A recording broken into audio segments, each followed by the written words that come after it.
నమస్కారం. నా పేరు శ్రీరామ్ శర్మ. మధ్యప్రదేశ్ హైకోర్టు జస్టిస్ సుబోధ్ అభిశంకర్ చాలా సీరియస్ తీసుకున్నారు భార్య విషయంలో. వివరాల్లోకి వెళ్తే, భార్యాభర్తలు హిందూ సాంప్రదాయ ప్రకారం వివాహం చేసుకున్నారు. భార్య భర్త మీద వరకట్న నిషేధం case section 498A IPC file చేసింది. తర్వాత ఇరుపక్షాలు డిసైడ్ చేశారు కాంప్రమైజ్ అని. డబ్బులు కూడా ఇచ్చాడు భర్త. ఈ 498A సదరు భార్య విత్డ్రా చేయాలి. ఆ టైంలో నేను విత్డ్రా చేయను అని చెప్పేసి ఎదురు తిరిగింది, డబ్బులు తీసుకుని కూడా.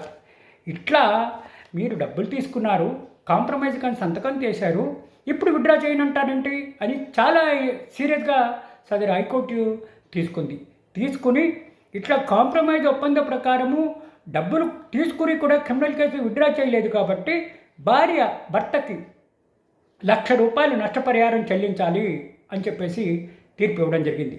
చూసారా, ఎప్పుడైనా కాంప్రమైజ్ అయ్యేటప్పుడు 10 సార్లు ఆలోచించాలి. ఇట్లా కాంప్రమైజు న్యాయస్థానంలో అయినప్పుడు తర్వాత కాన్సిక్వెన్సెస్ ఏంటి వెనుక తిరిగితే, అలాంటప్పుడు కాంప్రమైజ్ అవ్వకూడదు, ఫైట్ చేయాలి.